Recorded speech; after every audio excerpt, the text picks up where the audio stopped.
Hey guys, hope you're well. My name is Rob, welcome to the Kinetic Rugby League YouTube channel. In this video, I'm going to be going through the Catalans Dragons 2025 season review. Let's get started. So of course, the first thing that we all know about this Catalans Dragons team is the wealth of experience.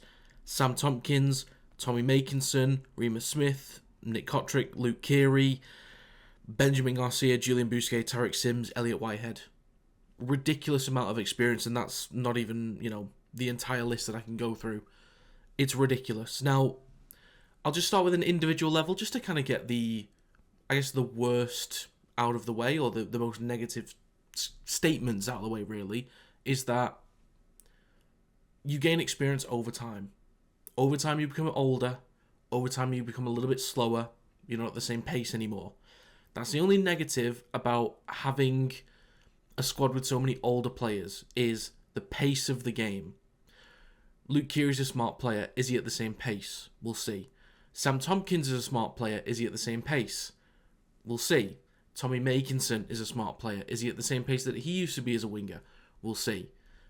There's an immense amount of experience, but in terms of when you're coming up against these younger guys that have bags of speed, are they just going to get outdone by just a simple run around the outside from an Innis Senior, for example, or a Jake Wardle to Liam Marshall, or a Matty Ashton? Like, you're just going to get outdone by somebody on the wings. That's my only concern on an individual level right now. So that's the biggest negative I have for the individuals, is the speed of the game. Now, with the experience that they've got in high-pressure situations, which Catalans came up with were in a few high-pressure situations last season with close games, struggling a little bit in attack and defence. When the stuff hits the fan, let's say, they will probably be better equipped for those situations. They've been there 1,000 times before. They know how to deal with these situations. So I think the depth that they've got is incredible. In the forward pack, so let's start there. In the forward pack, Tavita Pangai Jr., massive inclusion to this team. I just hope he's not going to be like a CSC Watakiaho situation where plays a little bit, gets injured, doesn't play again.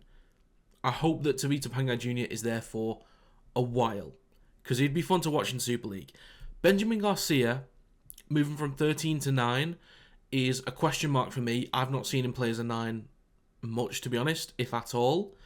I was expecting Alex DaCosta just to get the nod at number 9, but not to sound horrible, but given that McLaurin wasn't much of a mover, didn't really do much movement with the ball, I'm not expecting Garcia to have to do much as a replacement then.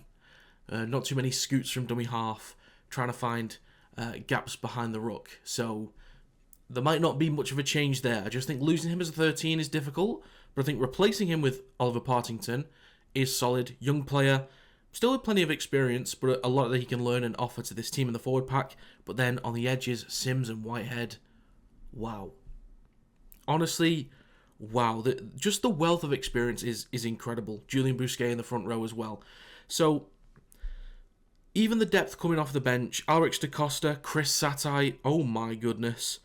Roman Navarrete as well. Even Cesar Rouge, if you need a little bit of speed injected into the lineup. Sam Tompkins may be dealing with injury issues later in the season. We'll see how he goes. Cesar Rouge is available. You still have Arthur Morg in the halves as well, alongside Luke Keary. So there are younger, quicker options available. There are even bigger options for the forwards on the bench. I think just the way that this squad is built overall is insane. So yes, I do say, I do mention about the potential decline individually in terms of the speed of some players, but in terms of the replacements they've got available that already have decent amount of experience is quite remarkable. Fura Diarra as well being one of them, Theo Farge, Jordan Desiree, ridiculous squad, absolutely ridiculous squad. Now, Catalans as a team over the last couple of seasons have dealt with quite a few injury situations. Some of those guys that get long-term injuries have moved on, but it just seems to be a recurring thing. So it's possible that it just happens to them again. Bad luck for the Dragons. We'll see how that goes for them. Hopefully they don't have to deal with those situations. About midway through last season, mid to going into the second half of the season, there was a huge dip in performance. In terms of the attack, they looked very, very boring and very predictable. There was a couple times I sort of compared it to Warrington Wolves when Darryl Powell first came in, is that it's just a bunch of players stood in a line waiting to receive the ball. And that's it. There wasn't much happening, not much going on. Defensively, they had some major lapses as well, and started making teams that were having shocking seasons, like Castleford and Hull FC at the time, look a little bit too competitive for what they should have been looking like. And yeah, Catalans really, really start to suffer midway through the season because they were a top team early on. People forget that. So the main component of this team now is Luke Keary. Obviously, he's the star. What you're expecting with him is that if they're looking a bit one-dimensional, they're not finding gaps, they're not opening up defences, they're losing control of games, he's the one that you look at to change things. And I think, for me, quite a bold thing to say, but if this team doesn't make the playoffs, it's a failure. As simple as that. Not even 7th and they just miss out. No, this is a safe playoff team. This is a safe playoff team. If they miss playoffs, it's a failure. Now, I trust the head coach. McNamara has been there a good few years now. I think he's the longest serving head coach of any Super League club at the moment. Pretty sure. By a long way. Defensively, they're typically strong. But they did have some lapses which they cannot allow going into this season. And in terms of attack, they've got to be a lot more creative. And I think with Luke Keary in there, they will be. And Artemore gets 7. Hopefully he doesn't lose that edge because he might be asked to take on a bit more responsibility with organisation rather than being the fullback and being involved in the sweeping runs to the edges. So there's a lot of question marks with basically what looks like a brand new team, really. But in terms of a floor and a ceiling, the floor for this team, I think, is about 8th. The two main reasons being, the three main reasons being, number one, if they somehow end up with another season of insane injuries, that's going to scupper their chances. And if they do miss out on playoffs because of injuries, I can excuse that. That's not an issue. I'd say the same for any other team.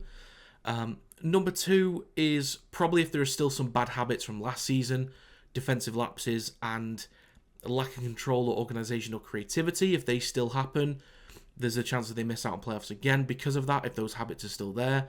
And third is the fact that there's so many new players. Is how quickly can they gel? How quickly can they get things going? It might take them time to kind of get to where they want to go, but I think by the end of the season, they should be a playoff team. So for me, the ceiling is probably 3rd place.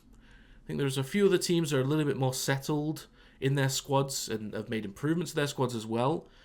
But I think they should be a safe playoff team, provided there are no major, or there's no plethora of major injuries. And if they don't make the playoffs, it is a failure for the Catalans Dragons. But there's a really exciting squad that could go on a great Challenge Cup run, could really destroy a lot of teams that really aren't on it for a couple games this season. They could nil a couple teams if they're strong defensively. And given the NRL experience, the overall experience of this squad, the sky could be the limit for this team. But I think there's just a lot of question marks at the moment with maybe the speed of some guys and just some of the habits that they've got at the moment. But yeah, 3rd place is a ceiling, 8th place is a floor. Exciting lineup. And yeah, I'm looking forward to seeing how they go. But that is my season preview for the Catalans Dragons. So if you guys have any thoughts on the Dragons, do let me know in the comments down below. If you enjoyed this video, feel free to leave a like. It does help to get the video out there to more people. Subscribe to the channel to stay up to date with more Rugby League content. And check out the Kinetic Rugby League website in the description down below. But that's going to be it. Thanks for watching, and I will see you next time.